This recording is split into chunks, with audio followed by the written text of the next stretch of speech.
The way you smile, the way you laugh, the way I can't help but catch your joy.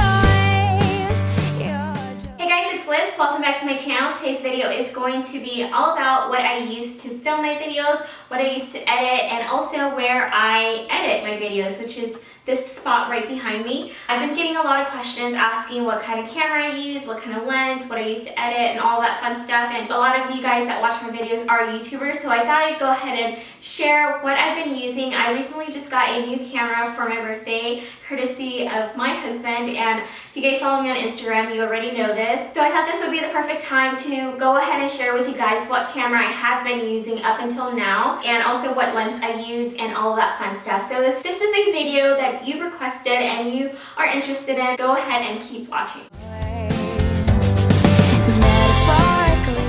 I actually have the camera that I use for every other video that you guys have watched, with the exception of my last makeup tutorial. That one I use the camera that I am filming on right now. I normally use the Canon EOS Rebel T3i. So this is what I have filmed every single one of my videos since day one, and I love this little camera so much. It's a great starter camera, especially if you have never used a DSLR camera like this. I think this is a great beginner camera because there is a lot of stuff to learn if you're coming from a digital camera. And what I like about this camera is that it has a flip screen, meaning it has this, which I think this is a crucial part if you do make videos. I really think that a flip screen will make a huge difference. I have never made videos on a camera without a flip screen, and I can't imagine doing that because it would take me forever just to focus and do all of that with the camera with the flip screen.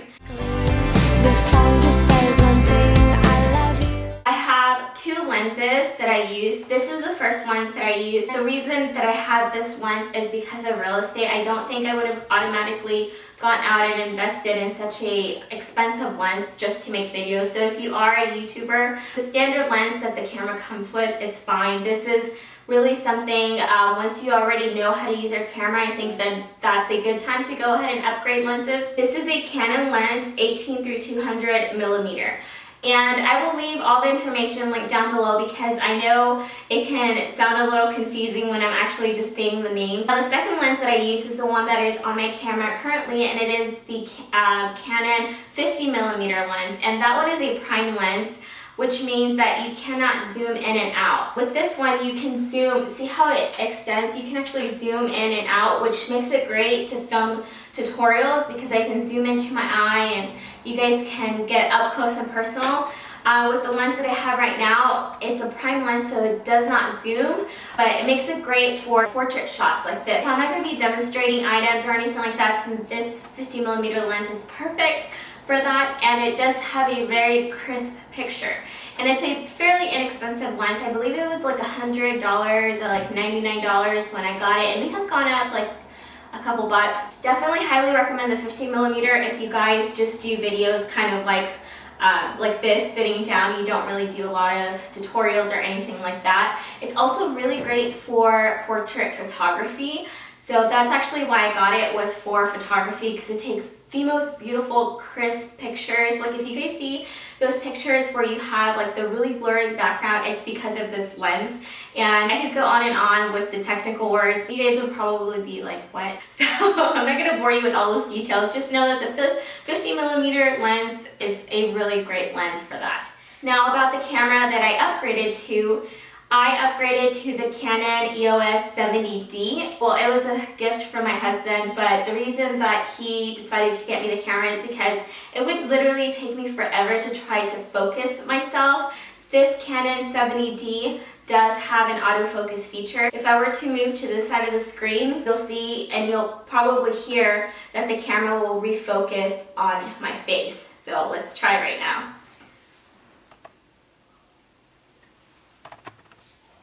And even if I were to hold something out, you'll see that it will focus on the camera. See? So that is the main reason that I wanted this camera, the Canon 70D that I'm currently filming on, because it has the autofocus feature, which, oh, it's so amazing. I can literally just put up my lights and sit down and not have to sit there for like 15 minutes trying to focus myself, which if you guys are fellow YouTubers, you know what I'm talking about. It is a pain. That's all the information on the camera. I'm going to show you my little light setup. Love you. That's what I'm telling you. Okay, here's one of the umbrella lights, and I do have two of these, but I usually only use one at a time just because it gets really hot in here. And here is the stellar ring light that I use. And here is the tripod. This is usually how I set it up. I'll put the camera on the tripod and I will have the stellar ring light, and then that is what you guys saw earlier when I was sitting down. So that's usually all I do. Unless it's daytime, then I just like to use natural daylight because it's the best light to shoot in my opinion. I was telling you guys about the lack of autofocus in the last camera. So for a while there, I was doing the whole manual thing, like trying to focus myself, getting back up and all that fun stuff. And then I got this little guy right here. This is a remote control that can pretty much sync up to any camera, any digital camera. And this little baby is a lifesaver because you basically sync it up to your camera, and then I can put it on the remote control setting on my camera and sit down and just hold the remote up to the camera, and it will focus it for me and take a picture. So it doesn't work in the video mode, at least not in this camera, but what I would do is I would put it in the picture setting, sit down wherever I was going to be filming, take a picture of myself, and the camera would automatically remember that position that I was in because it already focused me once.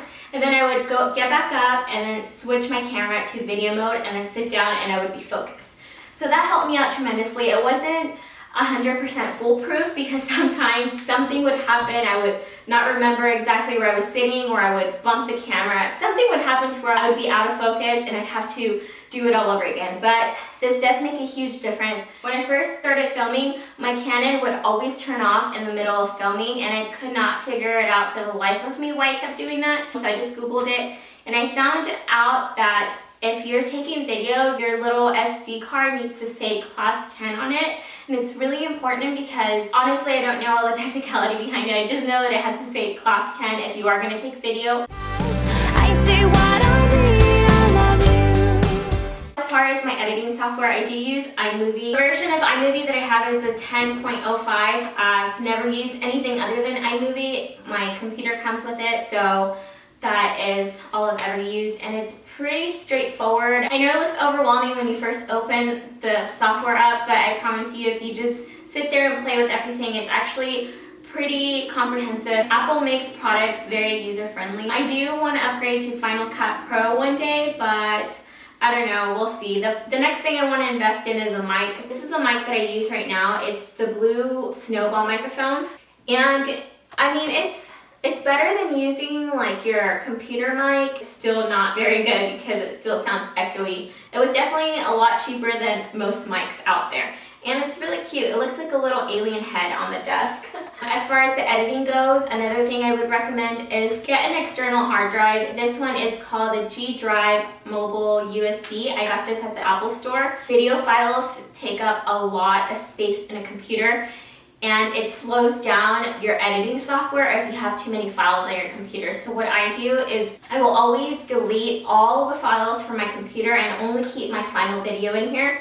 And that way my computer can stay clean and I don't have to worry about it performing slowly. I had my laptop that was filled with pictures and videos, and the poor thing was like struggling to do anything. So I took it to the Mac store, they wiped it out, and it was like a lightning fast again. Some tips I can give you guys, those of you that either just started making YouTube videos or want to start, as far as like the filming equipment goes, invest in a backup battery. Let's say you're in the middle of a video, you don't want to have your battery die and then have to plug it in and wait an hour, 2 hours for it to charge and then go back to the video because you'll get busy and then you won't be able to finish it, and it's just a pain in the butt in the end. So definitely a tripod is a must. Just don't get the one that I got because it sucks. And a light, if I were to recommend any type of light, I think that you would be okay with just using a ring light like this one. The only reason I added that light is because I wanted you guys to be able to see the computer.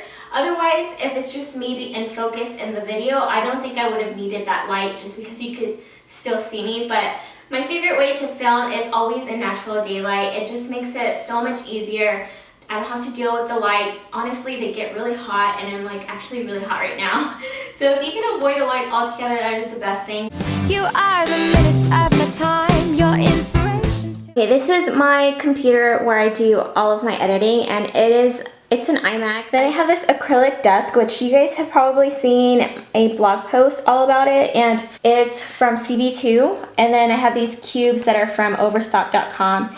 And honestly, they're really uncomfortable to edit on. Cute little penguins are from my husband and I's wedding. They were our cake toppers. Then over here, I used this notebook that I got from Target as my mouse pad, and that little LOL sign. You guys might remember it from how I styled my IKEA lac shelves. It used to be silver and I spray painted it gold. The screensaver that I have on my computer right now is actually a picture that I took from the Alluring Aquatic Matte Collection. On the right side, I have this thing that I got from HomeGoods, and it's supposed to be for files, but I basically keep all my cords in there because otherwise they'll be a mess. And up here, I have this little acrylic door thingy where I keep my backup battery, SD cards. This is what it looks like at the top. Those two pictures are from HomeGoods, and I just thought they were really pretty. Did anybody else notice that those are Christian Louboutin shoes on top of a Jimmy Choo box? Yeah, I bet you didn't notice that, huh? This floating shelf is from Target. I have some more on this side, but I will show you that in my beauty room tour, which is also coming up. So be on the lookout for that if you're interested. And then I have this cute little cupcake that my friend Maria sent me for my birthday. It's actually a cupcake candle. How precious is that? Doesn't it look real? And these candlesticks, we got them as wedding gifts, and I believe they're probably from like Macy's or Dillard's or a store like that. And then these cute little candlesticks. The gold one is from Hobby Lobby, and the white one I DIY'd. I have a video on that if you guys want to check that out. And then the flowers are from HomeGoods. I just thought they were really pretty. Over here I just have some Barbie lipsticks that came out at Forever 21. They were limited edition, and I just think they're really pretty. And then behind that I just have some pens. Most of these pens and pencils are from the Target dollar station or dollar section. And I have this cute little kabuki brush from Kathy Doll that I picked up from Thailand. So I hope you guys found this video helpful. Give me a thumbs up if you did. It helps me out tremendously. If I didn't cover all the questions that you had, leave them in the comments down below, and I'd be more than happy to make a part 2 of my filming setup. Yeah, I'm not really sure what else you call this video. I will talk to you guys in my next video. Bye.